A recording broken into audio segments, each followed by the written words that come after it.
Good morning, students. Today I am discussing the next continuation of our earlier lecture. That is the magnetic field due to a solenoid by using Biot-Savart law. Actually, first I want to say that what is solenoid? Say this is a circular, this is a cylindrical body. If you wrap this body by using a wire, metal wire, and flowing this current through this body, then this is see that the structure. This is stripe, and if this stripe is made by some wire, metal wire, on a rod, metallic rod, and so on, then it may be solenoid. Okay. Now we want to find out the magnetic field due to a solenoid at an axial point, at the midpoint, and what may be. On things, just say solenoid is nothing but a summation of all circular coil. If you put side by side of all circular coil just like this, one by one, and you get a solenoid. So magnetic field due to a small element of length, if you choose this length dx at the point say P, this one, P is this one.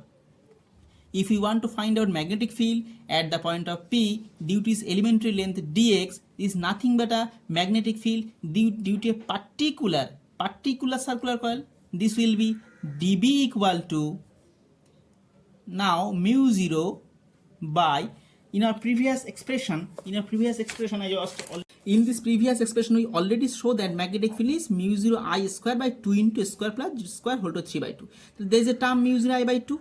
Okay, just I use this relation mu 0 I square by 2 into square plus here's P point is x0 from the left end, and this dx is at a distance x from the left end, so it will be x0 minus x whole square whole to the power 3 by 2, and we choose elementary step dx, so here it will be dx, and we choose the magnetic field, calculate along the x direction, so the magnetic field direction is along x direction. This is nothing but the general, that is we choose this elementary step dx, and we want to find out magnetic field at P due to this dx, and we apply the previous application formula of magnetic field due to a circular coil at an axial point, that is mu 0 I square by 2 into some distance square plus some distance square whole to the 3 by 2 into dx. But it is important that in case of solenoid there is a number of turns, that is number of turns, this one number of turns, there is a number of turns per unit length. You can use this term, or I can write for this case n is the total number of turns and L is the length of the solenoid.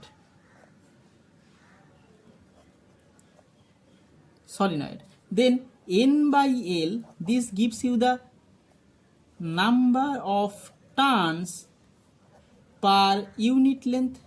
Okay, this is nothing but the small n. If we choose it is small n, so this dB is mu 0 n I square dx by 2 into this into x cap. Clear? So n is the number of turns per unit length. So this is the dB. dB is the magnetic field at P due to elementary strip dx, or maybe a single circular wire of thickness dx. Okay, now if you want to find out the total field, you have to integrate. For integration of all these things, I first generalized this algebraical variable dx, a, x0, x, and so on in terms of trigonometry. That's why, because this in trigonometry we are easy to handle all this integration. Okay, now from this figure, this is a, this radius of the circular cross section, this is a, and this is x0 and this is x. Now see, this is x0 and this is a, so this portion is also a. Okay, and this portion is x minus x0 or x0 minus x. Clear? Now this a by x0 minus x gives you tan theta. If this is theta, then a by x0 minus x is nothing but the perpendicular by base is equal to tan theta. So from the figure, a by x0 minus x is equal to tan theta. We can write x0 minus x equal to a cot theta. Differentiate both sides with respect to theta. We can write minus dx equal to minus a cosec square theta d theta. Why? Because x0 is fixed. X is the axis. x0 is fixed. If we differentiate x0, we just only get 0. So minus dx equal to this. Finally, dx equal to a cosec square theta d theta. Okay. Our next task. See, this is theta, this is the perpendicular, this is the base, so, and this is the hypotenuse. So we can write sine theta is equal to a by square plus x0 minus x whole square under root.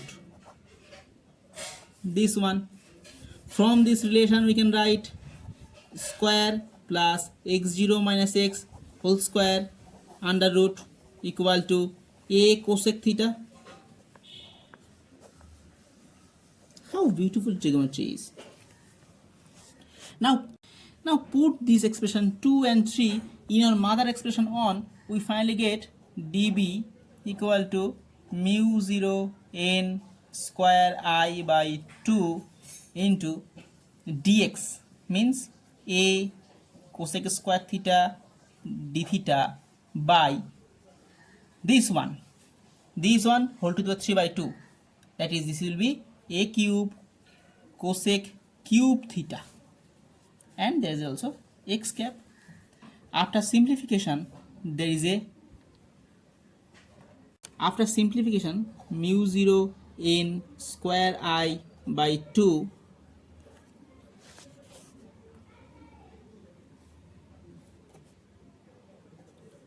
there is a square cosec theta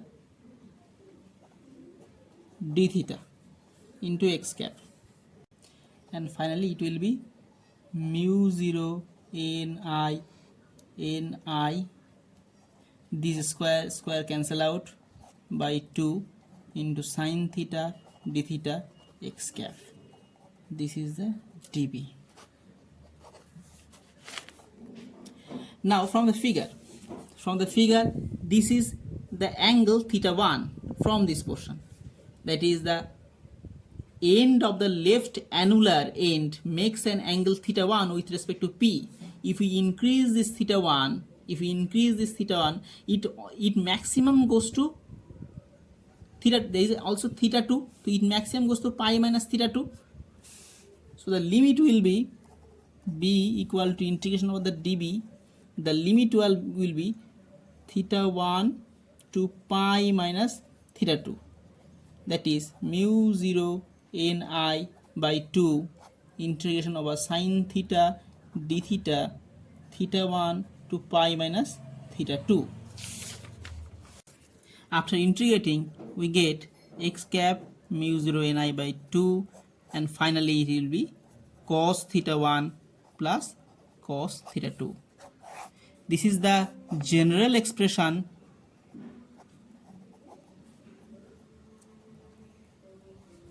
of the magnetic field at P. Now, special case. If we consider the solenoid is infinitely long, that is, if we choose this figure is infinitely long, then theta 1 and theta 2 almost goes to 0. Why almost goes to 0? If from this angle this is theta 1, if it is too much large, from this is theta 1 is decreased, and is also large, theta 1 is also decreased, and finally it goes to 0. So for an infinite length, for a solenoid having infinite length theta 1 equal to theta 2 equal to 0, put the value theta 1 theta 2 equal to 0 in the general expression, you get b equal to x cap mu 0 ni by 2 cos 0 plus cos 0, that is 1 plus 1, so it equal to x cap mu 0 ni. That is for infinite solenoid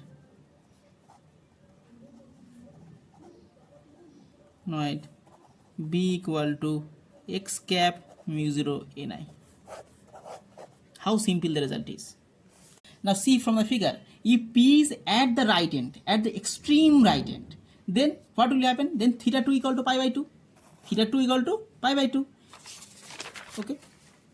That is, if p is at the extreme right end, then theta 2 equal to pi by 2.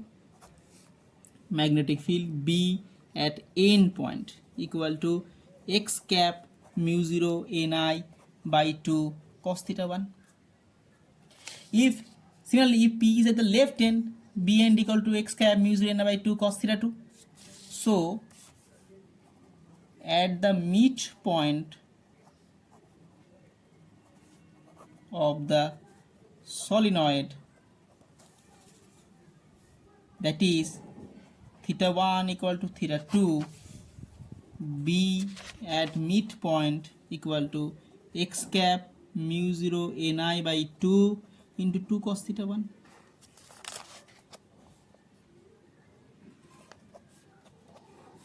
That is x cap mu 0 ni cos theta 1, this one. So we can write B at midpoint equal to 2 times B of endpoint. So this is the two or three different cases of solenoid. Hopefully you enjoy the Bart's-Watt law. This is tedious, little bit tedious. In the next class, when we discuss about the Ampere-Sagotel law, we see this solenoid is very easy part by using integral calculus and application of this calculus. This solenoid, if you just bend the two end of the solenoid in a single format, it makes another interesting thing toroid, and we will discuss in next class this topic. Thank you.